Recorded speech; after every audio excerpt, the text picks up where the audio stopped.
Isang napakagandang araw na naman ang bumungad sa amin dito sa New Zealand. So, nag-request nga pala yung mga bata na magluto daw ako ng mince curry. Nag-isa nga pala ako ng ating aromatics. Meron nga pala tayo cinnamon, cardamom pods at saka cloves. Ngayon naman ay nag-isa ako ng sibuyas, bawang at saka luya. Pagkatapos nga pala ilalagay na natin yung ating giniling na baka. So napanood ko nga pala sa YouTube ang recipe, napakasimple lang naman. So after nga pala nating ma-brown yung ating minced beef, lalagay na natin yung ating seasoning, turmeric, coriander powder, garam masala at saka cumin powder. Ito yung mga spices na gagamitin natin. Pagkatapos nga pala maglalagay din tayo ng konting yogurt. So, ang Indian curry nga pala guys, isa sa mga Indian cuisine of course. Famous na famous. So, naglagay din pala ako ng tomato sauce. 2 teaspoon lang naman, ay tablespoon pala. Gigisa lang natin ito at pagkatapos i-add na natin yung ating patatas. So, si Mr. napakahilig gumawa ng minced curry at ngayon naman natuto na talaga ako gumawa on my own. Alam niyo naman si Mr. busy. So, naglagay din pala ako ng konting tubig. At after niya, nahahayaan lang natin itong mag-simmer ng ilang mga minuto at pagkatapos nga,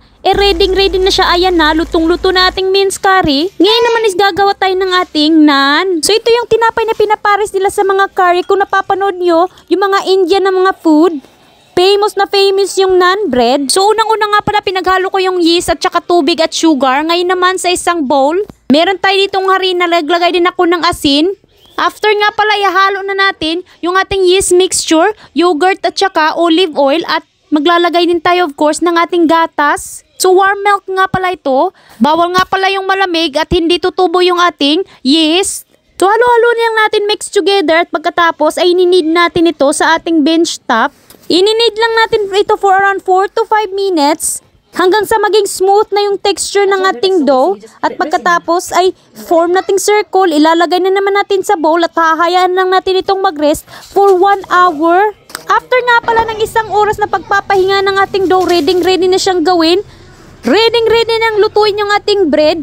Napakadali lang naman. I-form lang natin ito na circle. At pagkatapos nga pala natin itong ma-form na circle, as i-divide na natin ito into 8 pieces. So ayan na, para tayong gumagawa dito ng pizza. So never pa akong gumawa ng naan bread. First time ko nga pala at super excited talaga ako. Gumawa na ako before ng Turkish bread. Ito naman ay kakaiba din. So pagkatapos nga pala nating ma-form ito ng circle, isa-flatten natin ito para lang naman na wraps. Pagkatapos ipiprito natin sa ating pan, napakadali lang naman, wala nang kailangan na oven. At pagkatapos nga pala nating maluto yung ating bread, is ready na yung ating dinner for tonight. Okay, I'll just pick you up so that you don't know. Put the bowl. Last time I eat it. What's your favorite? Can I have that? No, potato with that. I want those. Okay, Those. I'm making some. It's hot, you be careful because mommy just cook it. Yummy? Try the bread. What's a peppercorn mean, Dad? Yummy? Okay. Dad? What's a peppercorn? Just a little small black thing. If you see one, don't eat it. Chili, because I have chili in there with me. I got powder ground chili too. Hello? Pindalo, you like pindalo? Dad, mashed potato. Everyone was We got things and some gross. Did you? Some gross? What's some gross? What do you have for lunch side? Oh, pickle. And two. And mashed potato. Yeah. Oh. No, press it. No, what? Prove it. That's why you're watching, baby. So you watching the OMG? Huh? OMG. What's that mean? Hey, that's really. Oh, nothing. Here you go, yeah.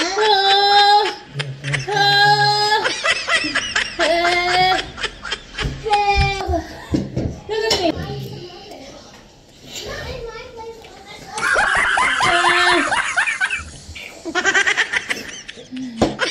Says that fire.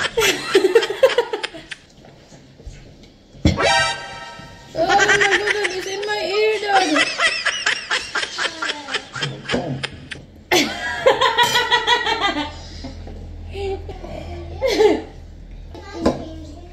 So guys, thank you for watching this video. I hope nag-enjoy kayo at sa susunod naman na vlog. Bye!